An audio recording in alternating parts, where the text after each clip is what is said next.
London, 1847. The midnight hour struck as Lady Caroline Blackwood slipped through the servants' entrance of Thornfield Manor, her cream muslin gown catching on an errant nail. She yanked the delicate fabric free with little concern for the small tear it left behind. Proper ladies did not sneak about gardens at midnight, but Caroline had long ago abandoned any pretense of being a proper lady, at least in private. The moon hung full and luminous above the rose garden, casting silver light across row upon row of blooms. Caroline's sanctuary. She inhaled deeply, the perfumed air clearing her mind of the day's troubles. Another letter from her brother's creditors, another cutting remark from Lady Pembroke about her fading marriage prospects at the advanced age of 27, another painful reminder that the Blackwood name now inspired whispers rather than respect. Ridiculous creatures, she muttered, reaching for her pruning shears hidden beneath a stone bench. As though a woman's worth is measured by her husband rather than her character. She worked methodically through the garden, carefully tending each bush as her mother had taught her before consumption had claimed her 5 years prior. The roses were all that remained of the once grand Blackwood estate, everything else sold to cover her brother's gambling debts.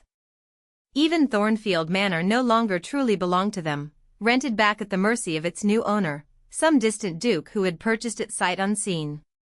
"You have quite the technique with those shears," Caroline gasped, the pruning tool clattering to the stone path as she spun toward the deep voice that had materialized from the shadows. A man stood at the garden entrance, tall and imposing in a perfectly tailored evening coat, his features obscured by moonlight. "I beg your pardon, sir," Caroline said, her voice steadier than she felt. "You've startled me. This garden is private." "Is it?" The man stepped forward, and Caroline's breath caught. Even in the dim light, she could see he was handsome, devastatingly so, with sharp cheekbones, a strong jaw darkened by evening stubble, and eyes that seemed to absorb the moonlight rather than reflect it. "I was under the impression that everything on this estate belonged to me." Understanding dawned with horrifying clarity. "You're the Duke of Northbridge. And you're trespassing in my garden at midnight." His voice held no accusation, merely curiosity. "Though you tend my roses with remarkable skill. They were my mother's roses before they were yours, your grace." Caroline lifted her chin, refusing to be cowed despite the impropriety of their meeting. "I've tended them since I was a child." The Duke studied her for a long moment, then bent to retrieve her fallen shears. "Lady Caroline Blackwood, I presume? Your brother mentioned you remained at Thornfield." "Indeed." She accepted the shears, careful not to touch his gloved hand. "Though I didn't realize you would be arriving without notice. Parliament adjourned earlier than expected." He glanced around the garden. "I had planned to tour my newest acquisition in daylight, but insomnia led me here." His eyes found hers again. "Just as it seems to have led you." "Not insomnia, your grace. Purpose." Caroline gestured to the roses. "The white albas require evening pruning during a full moon. It's an old gardener's superstition, but my mother swore by it." The Duke's expression softened fractionally. "And do you subscribe to such superstitions, Lady Caroline?" "I subscribe to results, your grace. These are the finest roses in the county." "So I see." He stepped closer, examining a perfect white bloom. "My sister would adore these. Perhaps you would be willing to continue their care, despite the change in ownership." Caroline felt heat rise in her cheeks at his proximity. "I had intended to do so regardless of permission, your grace." To her surprise, the Duke laughed, a rich sound that seemed to resonate through the quiet garden. "Honesty. How refreshing." He extended his hand. "Alexander Huntington, at your service." Caroline hesitated before placing her soil-stained hand in his. "Caroline Blackwood, midnight gardener. And now I find myself curious about what other talents you hide beneath the moonlight, Lady Caroline." His thumb brushed across her knuckles before releasing her hand. "But the hour grows late, and I've intruded upon your gardening long enough. Will you be staying at Thornfield long, your grace?" A fortnight, perhaps longer. His eyes never left her face. I find I'm suddenly quite interested in roses. Caroline felt a shiver that had nothing to do with the night air. Then I shall continue my midnight tending. Good evening, Your Grace. Until tomorrow, Lady Caroline. He bowed slightly. Though perhaps next time we might meet in daylight. I find shadows, while intriguing, hide too much beauty. As he disappeared into the darkness, Caroline released the breath she hadn't realized she'd been holding. The Duke of Northbridge had found her tending roses at midnight, and something told her that her carefully ordered life was about to bloom in unexpected ways. The following morning brought chaos to Thornfield Manor. Caroline's brother, Lord James Blackwood, paced the breakfast room like a caged animal, his cravat askew and his eyes bloodshot from the previous night's excesses. A duke, Caro. A bloody duke in residence, and you didn't think to mention it? He ran a hand through his disheveled hair. I had to learn of it from Mrs. Winters when I came down for breakfast. Caroline calmly buttered her toast. I only discovered His Grace's presence last night, James. You were not yet home from your engagements. James collapsed into a chair. This is perfect. Absolutely perfect. The Duke of Northbridge is one of the wealthiest men in England. If you could catch his eye, I will not be paraded before the Duke like a prized mare at auction, Caroline interrupted sharply. Your gambling debts are not my responsibility. Our family's reputation is everyone's responsibility, James hissed. Father left us in ruins, and I've done my best, your best? Caroline set down her teacup with a sharp clink. Your best lost us the deed to our ancestral home. Your best has creditors calling weekly. Your best has my dowry depleted to nothing, leaving me with no prospects at all. James had the grace to look abashed. I'm trying, Caro. Lord Pembroke mentioned his cousin is looking for a wife. Lord Pembroke's cousin is 53 and has buried 3 wives already. Caroline stood. I need fresh air. Please inform the Duke that I'll be available to discuss the gardens this afternoon, should he wish it. She swept from the room before her brother could protest, making her way to the rose garden. In daylight, it was even more magnificent, a riot of color and fragrance that had once been the pride of Thornfield. Caroline sank onto a stone bench, closing her eyes against the morning sun. Lady Caroline. She started, eyes flying open to find the Duke of Northbridge standing before her, looking even more handsome in daylight than he had in moonlight. His dark hair was neatly combed, his clothing impeccable, but there was a warmth in his blue eyes that belied his formal appearance. Your Grace, she stood quickly, cursing herself for not hearing his approach. I hope you slept well. Better than I have in months, he replied, gesturing for her to sit again and joining her on the bench. Perhaps it was the country air. Or perhaps it was the intriguing midnight encounter that has occupied my thoughts since. Caroline felt her cheeks warm. I must apologize for my appearance last night. It was most improper, it was refreshing, he interrupted. In London, every introduction is calculated, every conversation measured. You spoke to me as a person, not a title. I spoke to you as a trespasser in my garden, she corrected with a small smile. Had I known you were the Duke, I might have been more circumspect. Then I'm grateful for my anonymity, however brief. He studied her face openly. Your brother has been singing your praises all morning. Apparently, you're an accomplished pianist, a talented watercolorist, and possessed of a keen intellect. Caroline's smile tightened. My brother exaggerates. And I suspect he has motives beyond familial pride. Ah, yes. Lord Blackwood's financial situation. The Duke's expression revealed nothing. He was quite transparent about hoping I might take an interest in his lovely sister. Mortification washed over Caroline. I apologize for my brother's presumption, Your Grace. I had no knowledge of, please, don't apologize. Alexander's hand moved as if to cover hers before he thought better of it. Your brother's machinations aside, I find myself genuinely interested in the woman who tends roses at midnight." Before Caroline could respond, a footman approached, bowing deeply. "Your Grace, Lady Pembroke and her daughter have arrived to pay their respects." Alexander sighed, his momentary openness shuddering behind a mask of ducal propriety. "Duty calls, it seems." He stood, offering his arm. "Would you accompany me, Lady Caroline? I find social calls more bearable with an ally." "An ally?" Caroline couldn't help but smile as she placed her hand on his arm. "I'm afraid Lady Pembroke considers me more of an adversary these days." "Even better," Alexander murmured as they walked toward the house. Nothing livens a morning call like a touch of animosity.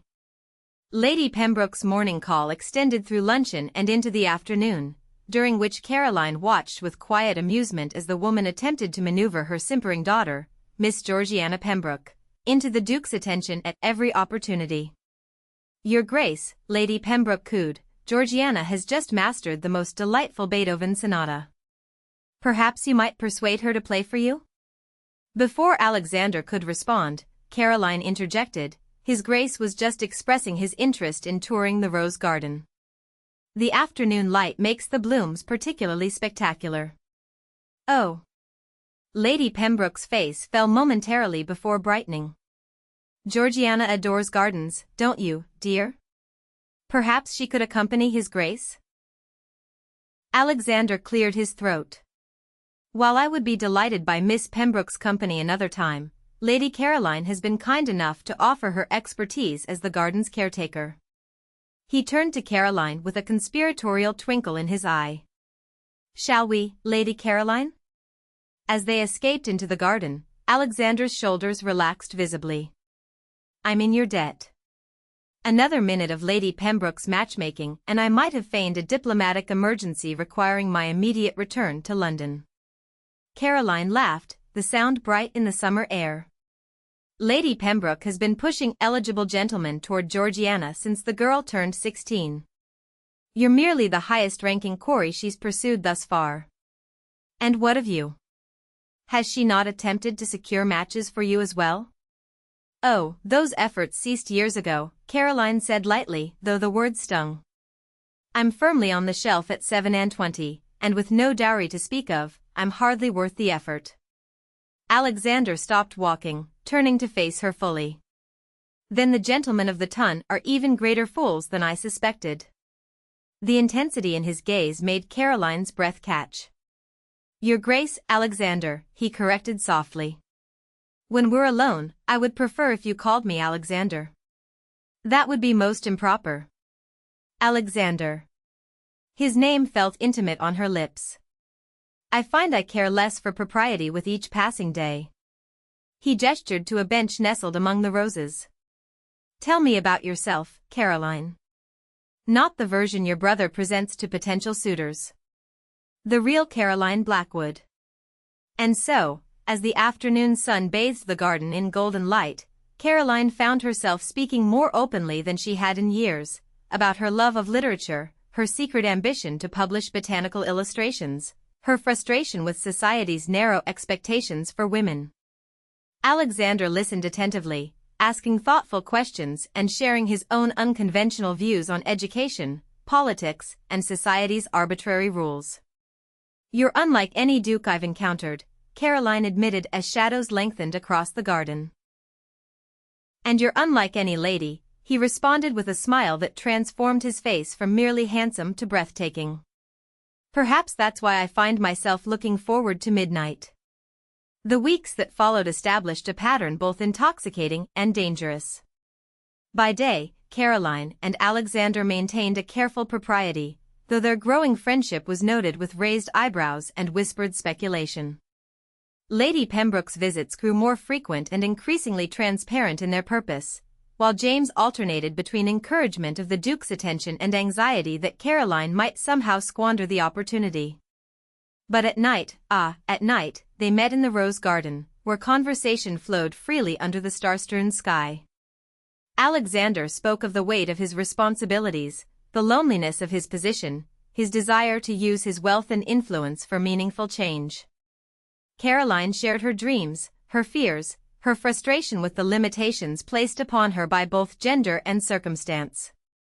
One evening, nearly a month into his stay, Alexander arrived in the garden with a package wrapped in brown paper. "A gift," he explained, placing it in her hands. "Open it." Inside, Caroline found the finest set of botanical illustration tools she had ever seen, delicate brushes, perfect pens, paints in colors she had only dreamed of using. "Alexander," she breathed, touching the tools reverently. "These must have cost a fortune." "A small price for the joy your friendship has brought me," he said simply. Caroline looked up to find him watching her with an expression that made her heart quicken. "Friendship?" The word hung between them, both acknowledgement and question. "Perhaps that word is insufficient," he admitted, stepping closer. "Caroline, these past weeks have been the happiest of my life. I find myself thinking of you constantly, looking forward to our moments alone, dreading my eventual return to London." "You must return soon?" The thought brought a physical ache to her chest. "Parliament reconvenes next week." His hand reached for hers, warm and steady.